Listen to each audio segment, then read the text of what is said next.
যেদিকে তাকাই সেদিকেই দেখি বিএনপি। আমরা জানি দেশের জনসংখ্যার অর্ধেক নারী। এই নারীর হাতকে কর্মের হাতে পরিণত করার জন্য শহীদ রাষ্ট্রপতি জিয়াউর রহমান মহিলা বিষয়ক মন্ত্রণালয় তৈরি করেছিলেন। শুধু তাই নয়, আপনারা জানেন একটি স্বৈরাচার সরকার ছিল 17 বছর, যারা মুক্তিযুদ্ধকে বিক্রি করত, মুক্তিযোদ্ধার চেতনা নিয়ে তারা এগিয়ে যেত, কিন্তু তারাও কিন্তু মুক্তিযোদ্ধা মন্ত্রণালয় তৈরি করেনি। সেটিও তৈরি করেছিল বেগম খালেদা জিয়া। প্রবাসীদের কল্যাণে যে মন্ত্রণালয়, সেটিও তৈরি করেছিল বেগম খালেদা জিয়া। সুতরাং এই বাজেটে সকল ক্ষেত্রেই বরাদ্দ রাখা হয়েছে।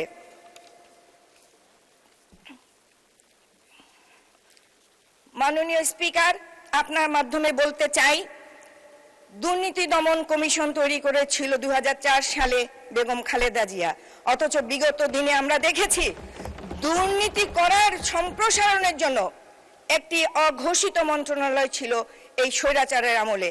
আজকে সেখান থেকে আমরা কিন্তু বেরিয়ে আসতে চেষ্টা করছি। আজকে বিরোধী দলীয় যারা আছেন তাদেরকেও এই দেশ গঠনে সহযোগিতা করতে হবে। আমার সময় হয়তো কম, শুধু এটুকু বলতে চাই যে আজকে আমাদের আত্মমর্যাদাশীল সম্পন্ন প্রধানমন্ত্রীর কারণে আজকে বর্ডারে বিজিবি যে সাহস পাচ্ছে, পুশিং ঠেকাচ্ছে, তার জন্য তাদেরকে স্যালুট জানাই। মাননীয় স্পিকার, আপনাকে ধন্যবাদ। সর্বপ্রথম মহান রাব্বুল আলামিনের কাছে শুকরিয়া আদায় করছি দ্বিতীয়বারের মতো এই সংসদে এসে আমাকে কথা বলার সুযোগ দেওয়ার জন্য। কৃতজ্ঞতা প্রকাশ করছি এই দেশের প্রধানমন্ত্রী আমার নেতা জনাব তারেক রহমানের কাছে। স্মরণ করছি শহীদ রাষ্ট্রপতি জিয়াউর রহমান, যার ঘোষণার মাধ্যমে সমগ্র বাংলাদেশের মানুষ যুদ্ধে ঝাঁপিয়ে পড়ে দেশকে স্বাধীন করেছিল। স্মরণ করছি গণতন্ত্রের মা বেগম খালেদা জিয়াকে 30শে ডিসেম্বর 2025-এ সমগ্র জাতি যখন তার অবনত হয়েছিল তাকে বিদায় দেওয়ার জন্য। আরও স্মরণ করছি মুক্তিযুদ্ধে যারা শহীদ হয়েছে, নির্যাতিত হয়েছে এবং 17 বছর গুম খুনের শিকার হয়েছে সেই সকল পরিবারকে। আরও শ্রদ্ধার সহ স্মরণ করছি জুলাই যোদ্ধাদেরকে। মাননীয় স্পিকার, আপনি জানেন যে আজকে আমরা এখানে বাজেট আলোচনা নিয়ে উপস্থিত হয়েছি। এই বাজেটে 9,38,000 কোটি টাকার বাজেট পেশ করা হয়েছে। অনেকে বলতে চাচ্ছে এটি উচ্চাভিলাষী বাজেট। আমি যদি উচ্চ স্বপ্নই না দেখি তাহলে বাংলাদেশকে বিশ্বে কিভাবে তুলে ধরব? স্বপ্ন তো আমাকে দেখতেই হবে, তারপরে সেটিকে আমি প্রণয়ন করব, সেটাকে আমি বাস্তবায়ন করব। আপনি জানেন আমাদের প্রধানমন্ত্রী দেশের মাটিতে পা দিয়েই বলেছিলেন যে আমার একটি স্বপ্ন আছে, আমার একটি প্ল্যান আছে, সেটি হলো সবাইকে নিয়ে সবার আগে বাংলাদেশকে বিশ্বের মাথায় উঁচু করে দাঁড়ানোর সেই স্বপ্ন।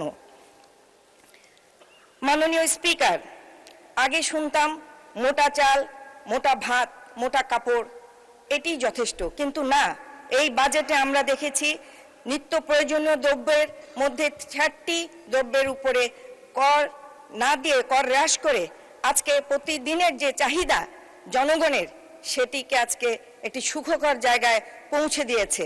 আমরা প্রতিবারই জানি বাজেটের পরে মিছিল হয়, এই বাজেট জনবান্ধব নয়, এই বাজেট মানুষ মারার বাজেট, কিন্তু আজকে এটি প্রমাণিত যে এটি মানুষ মারার বাজেট না।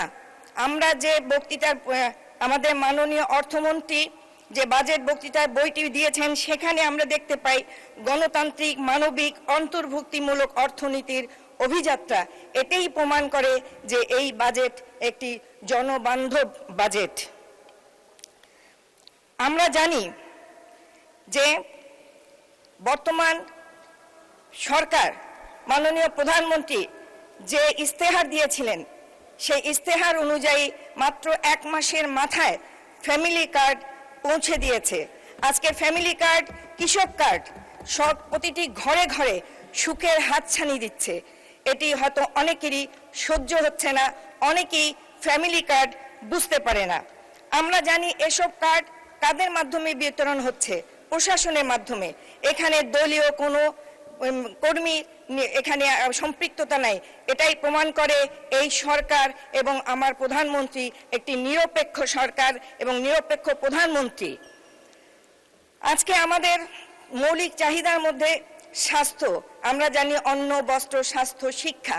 স্বাস্থ্যের যে ভঙ্গুর অবস্থা, সেখান থেকে আজকে আমাদেরকে স্বাস্থ্যকে তুলে নিয়ে আসতে হচ্ছে। আজকে স্বাস্থ্যে আমাদের নির্বাচনী যে ইস্তেহার ছিল, সে অনুযায়ী 5 বছরে ধাপে ধাপে জিডিপি 5% উন্নীত করার কথা বলা হয়েছে।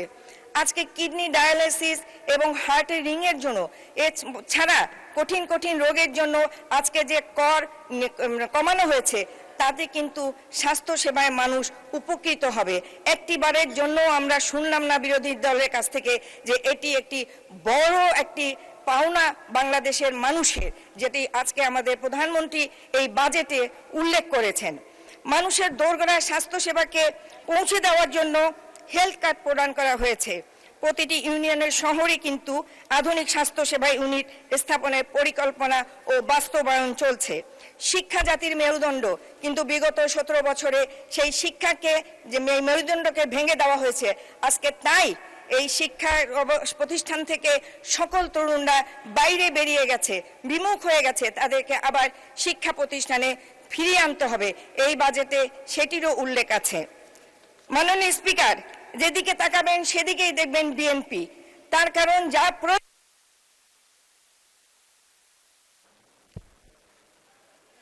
জি জি জি আপনার সময় আরো 2 মিনিট বৃদ্ধি করা হলো। ধন্যবাদ। একটু বেশি দেন মাননীয় স্পিকার।